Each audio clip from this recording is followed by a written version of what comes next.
Hari ini kita akan review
Sebenarnya aku baca ini dari setahun yang lalu, tapi rasa sedihnya itu masih membayang.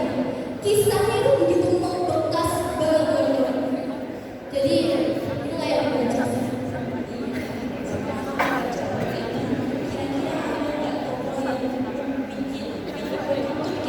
Aduh Tuhan, jadi kamu tuh ngefans sama Tuhan. Oh, teman-teman tahu ya sih?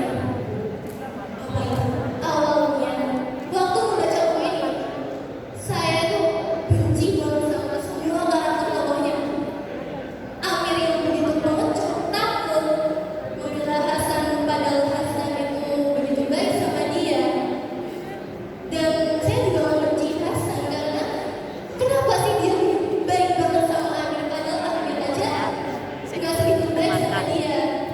Tapi hebatnya buku ini, dari awal saya membenci, kemudian buku ini menceritakan perjalanan tokoh-tokohnya, perjalanan emosi para tokohnya. Saya mulai mengerti. Jadi kayak saya sama para tokohnya itu menyambung gitu. Saya mulai mengerti kenapa Amir melakukan itu, lalu saya melihat bagaimana Amir menebus dosanya, dan Hasan yang memang orang yang begitu tulus, begitu setia sama Amir. Dan saya mulai jatuh cinta pada karakter-karakternya. Padahal awalnya saya begitu benci. Dan kalau saya bisa memilih karakter mana yang berkesan gitu ya, saya akan memilih Hasan.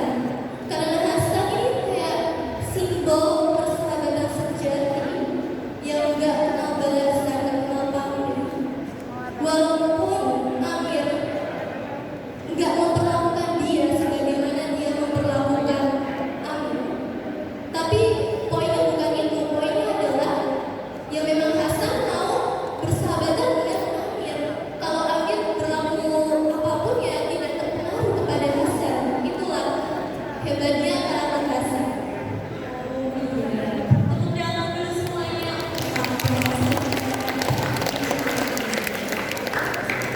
Kira-kira kamu baca cerita ini kapan ya, Afif? Setahun yang lalu, iya. Terus untuk Alvia, ada nggak paragraf narasi yang membuat kamu tuh kepikiran terus? Atau dialog deh yang membuat kamu tuh kayak terbayang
Dia tertawa.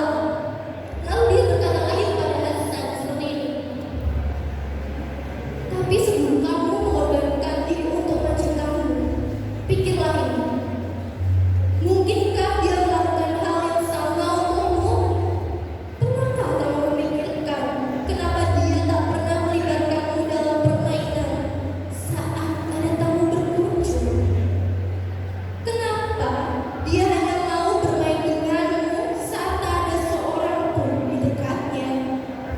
Ku beritahu kau, Hazara, karena baginya kamu hanyalah piaraan burung rupa yang bisa dimainkan saat dia merasa bosan, yang bisa ditendang saat dia marah. Jangan bodoh berpikir bahwa kamu punya hati lebih di matanya. Itu yang dikatakan Asep kepada Hasan sampai sekarang. Dan tahu apa yang dikatakan Hasan kepada Asep? Hasan hanya berkata sesederhana ini. Tapi Tuan Amir adalah temanku. Seperti itu. Menurut saya ini adalah adegan yang begitu. Awalnya saya berpikir ini menjengkelkan sekali karena kenapa Hasan begitu tulus, begitu setia kepada Amir. Tapi ya begitulah, dia adalah Hasan. Kira-kira teman-teman yang udah pernah baca buku The Kite Runner ini punya dialog favorit lain nggak? Oh iya, boleh silakan. Boleh berkenalan terlebih dahulu ya.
Anak-anak bukanlah buku warna yang bisa kita warnai dengan warna kesukaan kita.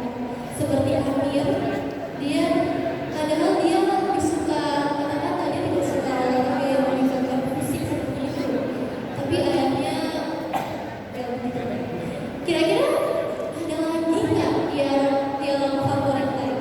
Oh ya, perkenalan diri dulu ya.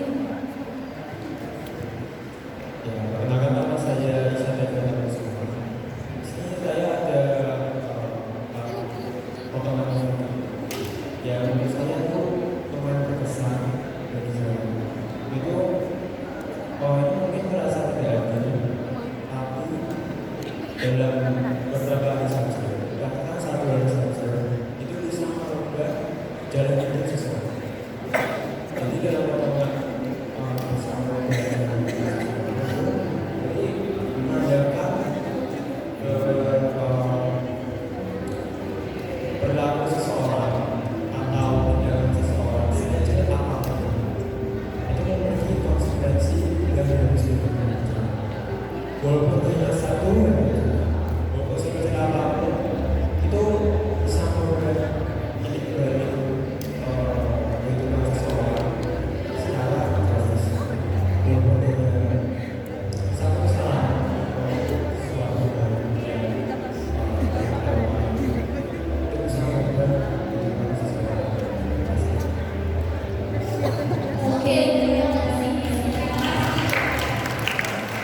Iya, benar-benar hidup itu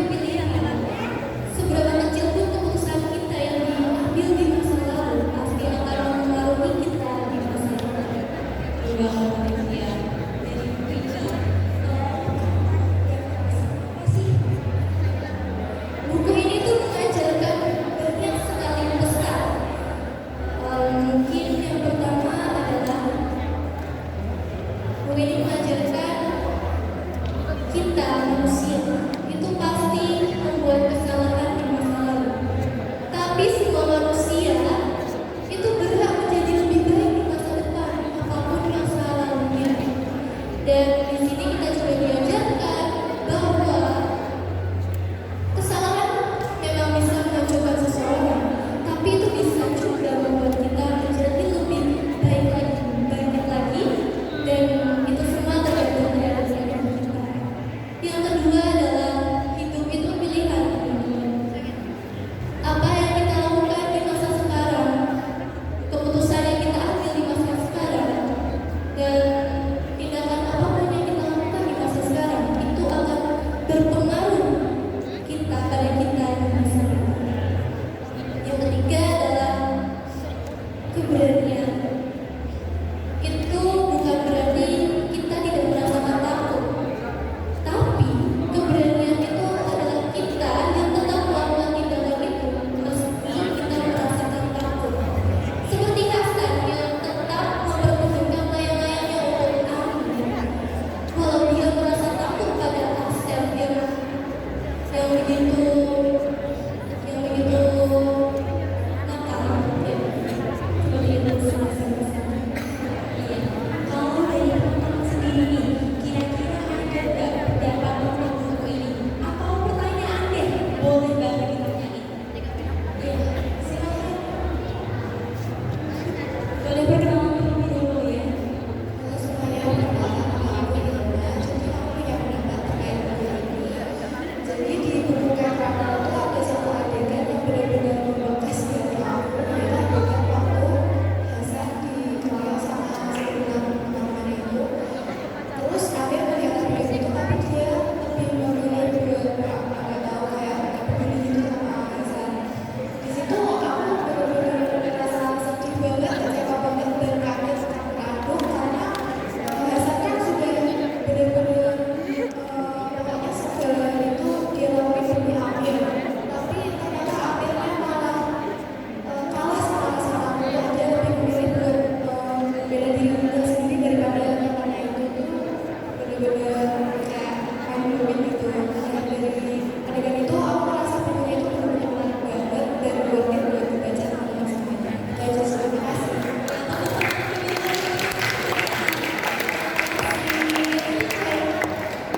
Berarti cuma Malinda aja ini yang menyampaikan. Oh, ada lagi, silakan. Halo, selamat pagi. Perkenalkan, saya Raditya dari Satgas F3. Saya mau kasih pendapat dan pertanyaan buat Raditya. Di novel tersebut, saya pernah membaca sekali dua kali. Di tengah hampir dari bacaan novel tersebut itu ada satu kalimat sederhana tetapi sangat membekas bagi saya. Kalimatnya itu, untukmu 1000 kali pun aku tidak masalah saya. Walaupun sederhana, tetapi kalimat tersebut sangat membekas bagi saya. Karena walaupun kalimat tersebut sederhana, tetapi maknanya sangat berat. Hasan yang berkorban untuk Amir apapun dilakukan oleh Hasan kepada walaupun sudah diberkati keberkahan, tetapi Hasan tetap setia kepada. Nah, ini saya mau bertanya,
saat secara tidak diizinkan, jadi bisa dibilang itu merupakan tindakan yang tercela, apalagi sudah di dalam agama apapun pasti selalu mengajarkan yang baik, tidak ada mengajarkan hal yang mudah. Dan jadi saya mengajak buat kita selaku generasi penerus bangsa untuk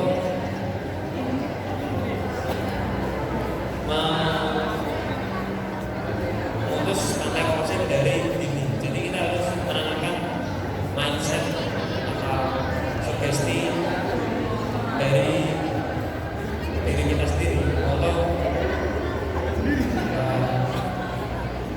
menanamkan anti korupsi dengan cara yang paling sering terjadi dan memang sulit untuk kalau sudah memang terbiasa dari kecil, dari SD, SMP sampai akhirnya sudah bisa sekali, itu sulit untuk menghentikan korupsi yang sebenarnya sebelum dari korupsi nanti. Tapi ketika sudah dewasa menjabat ada yang korupsi, yaitu mencontek. Mencontek itu sebelum dan cikal bakal dari korupsi. Mencontek, habis itu ada ya, misalnya ada orang malak itu maksudnya ada kategori pembulian saja. Lalu di Indonesia ini indeks korupsi dari tatanan bawah, tatanan RT RW hingga tatanan pusat pemerintah, bahkan baru-baru ini ada wakil menteri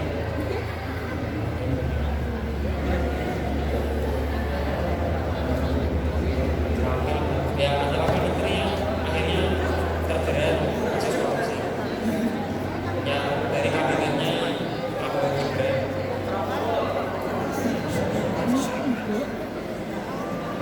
Itu bahkan saya pun juga heran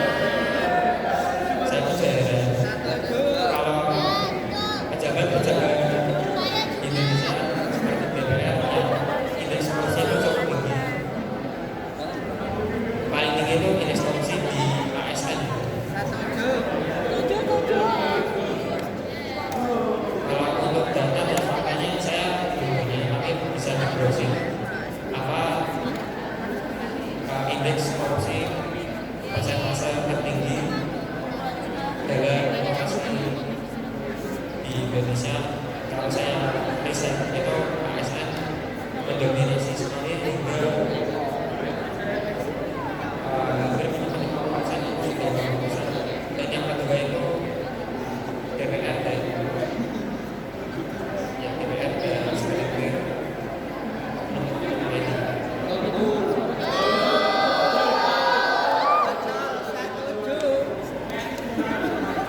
dan saya mengajak kalian sebagai generasi bangsa, kita sebagai warga untuk membangun Indonesia maju. Dan sudah kisaran dari tahun 90-an Indonesia itu dari negara berkembang dan hingga saat ini masih berkembang dan peningkatan hingga negara maju. Jadi sudah dulu di deklarasikan Indonesia itu negara berkembang, tapi sampai saat ini masih berkembang. Dan Indonesia ini yang menyebabkan kenapa Indonesia itu sulit berkembang. Pertama, pemerintah itu tidak menghargai sesuai investasi.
bahkan penjualnya pun tidak mengakui telah menerima transferan.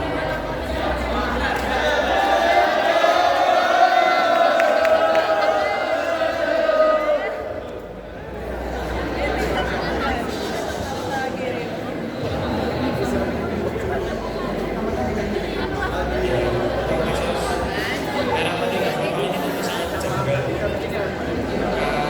Kental akan yang namanya nepotisme atau sampai nepotisme. Pasti dia mungkin punya kenalan di pemerintah yang melakukan dana bahkan animasi dari sendiri. Ya itulah pemerintah negara Indonesia yang menghasilkan kekayaannya korupsi dari Indonesia.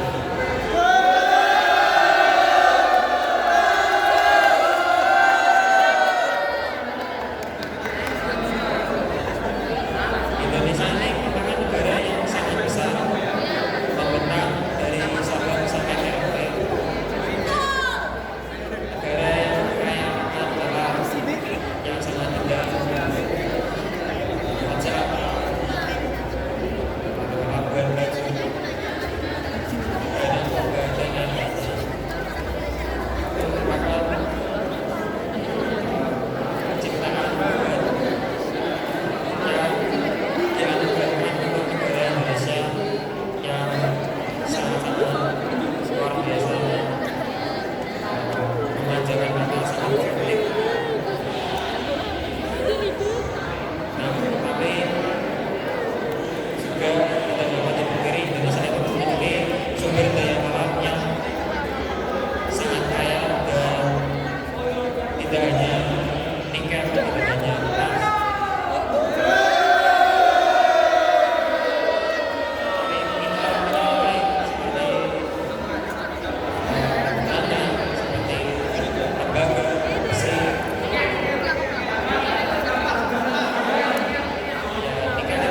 Ya baik teman-teman yang saya hormati,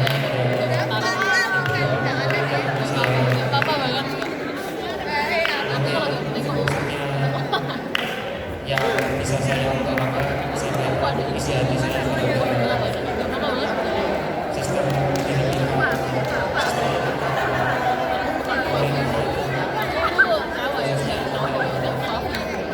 negara Indonesia. Cukup sekian, apabila ada salah mohon dimaafkan. Terima kasih teman-teman atas perhatiannya. Wassalamualaikum warahmatullahi wabarakatuh.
kalian.